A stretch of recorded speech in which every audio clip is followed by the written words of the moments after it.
All right, everybody, welcome along to another episode of the TexAgs High School Football Show. I'm Ryan Brauninger. I'm joined with Jason Howell, the TexAgs recruiting team, as we get you ready for round 2 of the Texas High School Football Playoffs. Last week on this show, Jason, you and I sat here and we predicted all these state championship winners, regional winners, and sure enough, we felt good about some of these picks. And as Texas high school football can do, it threw a wrench in it, and if, the March Madness term, our brackets are busted. And so it was just a crazy weekend of Texas high school football, filled with upsets from small school all the way up to the big boys at 6A Division I and II. I guess, Jason, kind of take me through what you saw and then some of the bigger storylines in the Metroplex that you thought stood out after round 1. Well, I was out at South Oak Cliff, Everman on Thursday night. And I have to say it, man, Everman gave South Oak Cliff all they wanted for about 3 quarters. South Oak Cliff took a 21-7 lead in the first quarter, but Everman held the ball for pretty much the entire second quarter of the game, came back, went to halftime, 21-all. And they played great ball control. It came out of half and took a kickoff to the house to take the first lead of the game, and then it was all downhill from there. South Oak Cliff just put the hammer down. The defense, South Oak Cliff's defense is for real. They looked really, really solid. They stepped up in the second half against the run, and they were able to get pressure on Everman's offense. I think South Oak Cliff's going to see a lot this week in Frisco, so it's going to be a fun matchup there. Battle of one-loss teams, but South Oak Cliff. I mean, they look like they should in the second half and closed out with a big win. Really got to see Malik Muhammad for the second time this year. He's as refined as they come at DB, and then Javon Thomas is a guy that I've loved for a while. A guy I think could play at A&M and do really well. He transferred from Corsicana, is that right? He transferred from Corsicana. He was ineligible for a good part of the year, and now he's been cleared by UIL to go, and he stepped up. This is my first time seeing him in person in game action, and he played corner. He was at safety. He lined up in the box at line. I mean, he was all over the field, made some really big plays, played the ball well, very physical. And then Wildman Collie, that's my guy out there in 2024, playing receiver. He lined up at some defensive end. He's going to be fun to watch over the next few years as he grows and develops. And then on Friday night, I saw new Texas A&M offer Dylan Rayola, who was just phenomenal. 15 of 20 passing for 454 yards and 7 touchdowns as Burleson won 70-48 over Mesquite Poteet. And, he looked calm, cool, and collected the whole night, threw a really nice ball from different platforms and arm angles, and he's kind of, he can really spin it, but he can also put some touch on it. He did a really good job of picking his moments. And then Luke Peterson is a guy that really stood out to me. 8 receptions for 340 yards and 6 touchdowns receiving. Yeah, and some of those were screens or 5-yard passes that he took to the house. He was breaking tackles. He was making guys miss. Didn't have an offer as of Friday. This week he picked up Pittsburgh State, and I got a feeling he's going to see at least some of those smaller schools step up to the plate and put an offer on the table. He played both ways. Plays DB for Burleson's defense, but he's just a Swiss Army knife for John Kitna's offense. And yeah, They put it on Poteet. And this week they're rewarded with Lovejoy, who I predicted to win state. So be another defense optional kind of game, right? Yeah, exactly. So, well, yeah. What were some of the other score lines in Dallas that really caught your eye? Well, I got to throw it out there to Eaton Boswell. It was a close one there. Eaton was a favorite coming in, but they fall 40-37. That was I expected Eaton them to make a good little run, go a couple rounds deep, but Boswell had other plans, and they're a talented team out of Fort Worth. But yeah, that was a bit of a surprise. Marcus is a team I thought had a good chance to go, but I even said it when I last week when I talked about Marcus, about Prosper being scary, and sure enough, an overtime thriller there, 28-21, Prosper over Marcus. Legacy beating the fourth place team in that district, beating I want to say Garland was undefeated or one loss coming in the playoffs. And they lose 41-40 there to Legacy. And I mean, Legacy's got plenty of talent, so it's not too big of a shocker. But yeah, that was a bit of a stunner. And then I got to give my screwball score of the night was Cedar Hill Bryan. 10-5. Had a couple of big RBI doubles late for Cedar Hill to pull away. It's exactly. It's tied 3-3 at the half. Bryan gets a fourth quarter safety, and it ends on an INT by Cedar Hill's Keontae Reinhardt. So it is a wild one there, as both offenses had some trouble. Well, there were some upsets in Dallas, but I don't know that anything will top the upsets that we saw in Greater Houston. And I saw one of them on Thursday night when I went out to the Berry Center and saw Tomball beat Cy Park, a Cy Park team that I had in a state final, regional winner, state semifinal winner, and just an incredible job of coaching and game planning by the Tomball staff.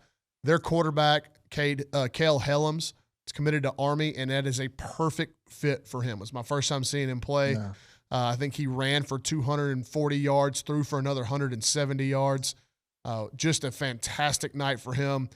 And they schemed it up to where Tomball's very big on the offensive line, and they did a ton of quarterback runs, quarterback counter, quarterback trap, quarterback lead, all these kind of plays that would outnumber the Cy Park defense. And Cy Park just couldn't get adjusted. They couldn't find that extra man in the box.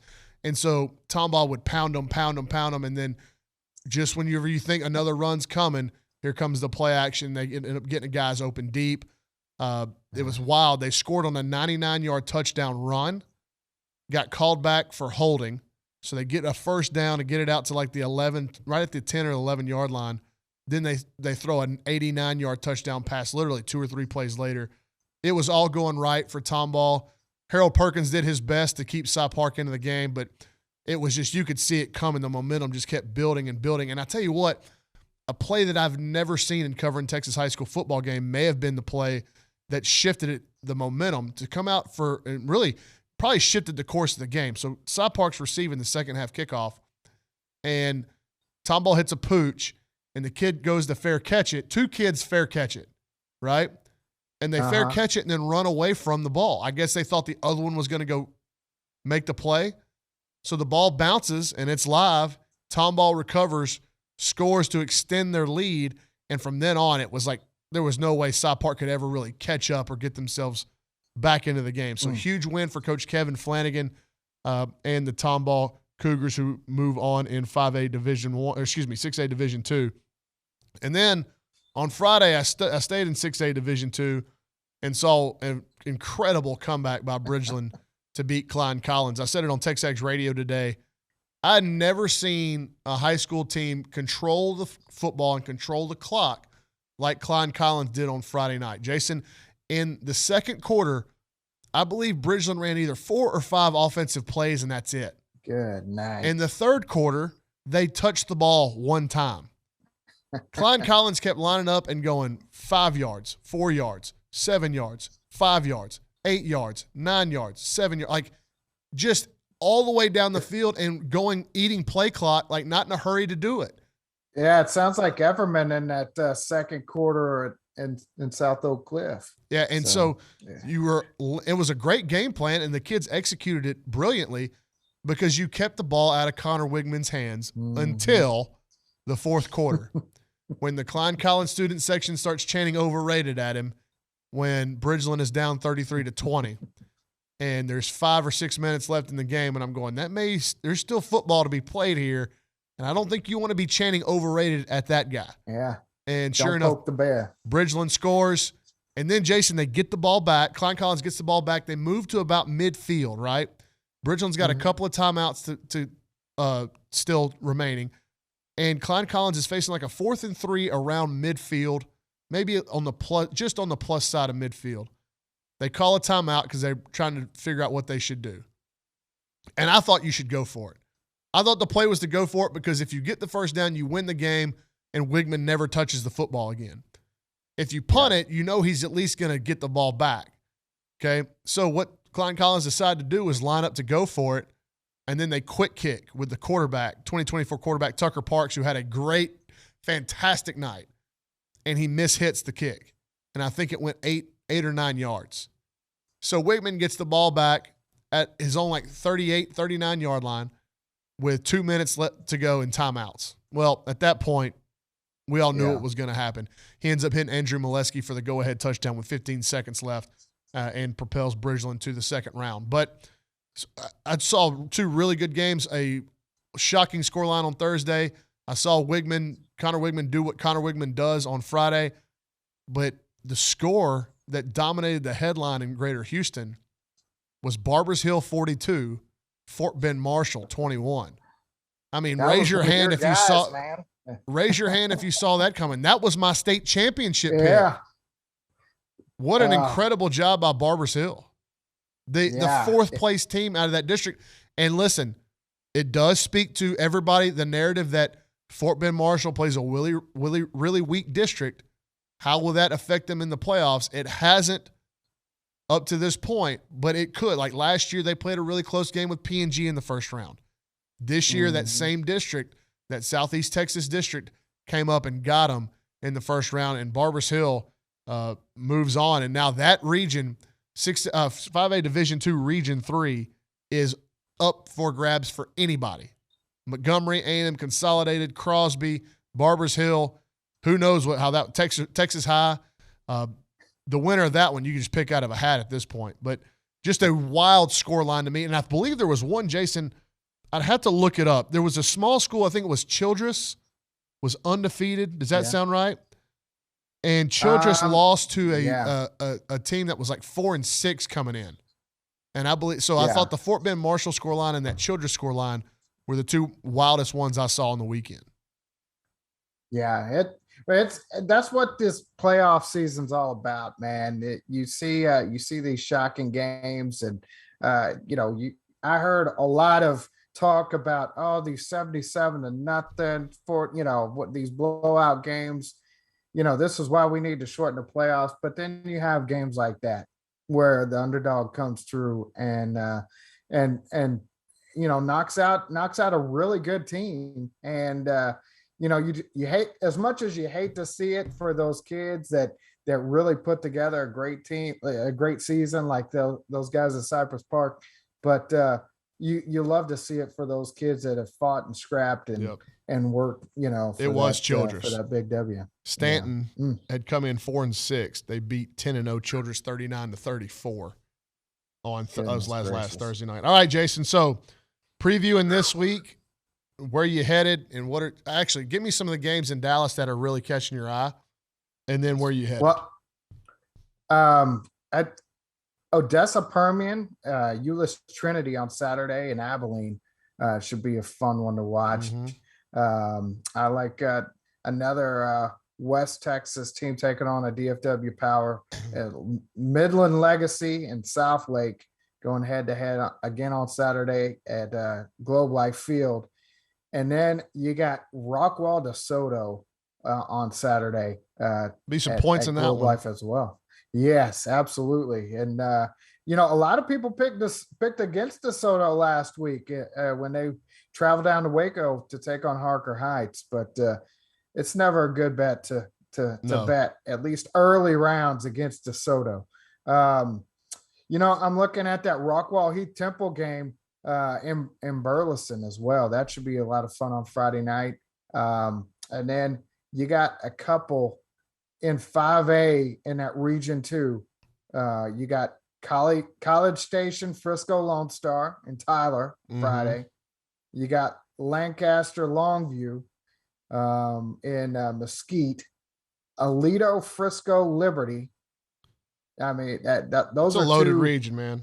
Yeah, well, that just went from D1 there to now I'm in D2. But yeah, here's one that Timberview out of Mansfield they're a team that has really started to click.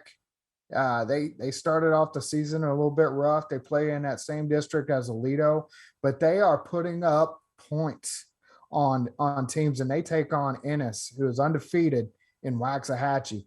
I expect that one to be a knockdown drag out and one of Ennis's top matchups they've seen this fall. So where are you headed? Oh yeah, I'm headed to see Louisville Arlington Martin in Irving. So get to see Javian Toviano, and Louisville's kind of they've had some pretty tough battles and had to fight and scrape to end the season, but they get Jaden Hardy back. So I love that. I'm a good player, man. He was telling me he's probably going to play some corner. So get to see him do his thing out there in the defensive backfield, safety corner, and of course Toviano doing just about everything. And that Martin defense and team is just a lot of fun. So yeah, I'm really interested. A good one. Obviously, the Frisco Lone Star against College Station game. I think that will be a good barometer to. If College Station is as good as I think they are, I think that game is going to be a barometer because Lone Star played Denton Ryan so close, and so I think the outcome of that game, if College Station's able to put some distance between those two, you feel better about College Station as a state championship pick. But if it's really close, or Frisco Lone Star could absolutely win the game, then maybe College Station has just kind of been not living a lie. I think they're very good, but I think that maybe their schedule hasn't been as tough as some of the other ones. Some of the other teams. I'm gonna say that Lone Star team is no joke, and they fought through some injuries. They got Rangel back after he missed a few games, but I picked College Station, but it would be no upset to me if Lone Star won that game. Well, on Thursday, I'm headed up to, I guess, kind of your old stomping grounds in Waco to check out El Campo versus Lindale at Baylor. See Ruben Owens for the second time in the last few weeks. Lindale putting together another solid season there in 4A Division I. We'll see if they've got the horses to hang with El Campo. And then on Friday, I'm kind of staying local. Going to go head over to Merrill Green Stadium in Bryan to see Manville take on a Pflugerville Weiss team who you are kind of high on. You said they got some players that you really like. And Manville, we know Manville's always loaded. And their 2024 class got Andre Thompson, A&M offer there. But they've got some really talented kids already picking up offers in that sophomore class for Manville. Well, and Weiss, I want to say they're 10-1 or whatever. 10-1. They are they can get it done. They've got a lot of, especially in the younger classes, they've got some real talent. So that should be a lot of fun, man. Some other really good games across Houston, Atascocita Dickinson. That's A&M commits Donovan Green and P.J. Williams going against A&M target Cam Dewberry. And then I also think A&M may be about to make a little offer on Nate Kibble there at Atascocita, the next offensive lineman kind of in the fold there. You got Katy against Houston Stratford. Stratford having their best season in a long, long time. There was one more game in Houston. Let me look at this. 5A division. I think it was a 5A D2 game. Montgomery. No, it was North Shore against City. North Shore against Clear Springs. Just the matchup. Noah Thomas had 200 yards receiving and 4 touchdowns last week. How does he match up with a guy like Denver Harris on the other side? I think North Shore is going to have plenty of horses to win that race, but I would like to see that match. That one-on-one matchup should be fun to watch. Well, I got to ask, since you had one of your teams knocked out, one of your state champions, do Well, I mean, I'd go to Aledo. I'd default to Aledo. You going to Aledo? Yeah, I mean, all right. But Lucas Lovejoy is becoming a really trendy pick up there. I was listening to some of the Dave Campbell's football guys talk about that and how they, they're based and located in the Metroplex like you are, and they were speaking very highly of Lovejoy and their chances. It's tough. That 4AD1, Melissa has become a really popular pick over Argyle team, and yeah. So I'm excited, man. I get to stick with all of my championship picks so far. So cross my fingers that stays true this next week. If week 1 of the playoffs taught us anything, is to expect the unexpected, and we'll be wrong. Well, I'll be sitting here again in 7 days being wrong again. So if you're in the comments, it happens to the best of us. I know. All right, man. Well, be safe on the road. That's Jason Howell. I'm Ryan Brauninger. That's the TexAgs High School Football Show. We'll be right back here next week.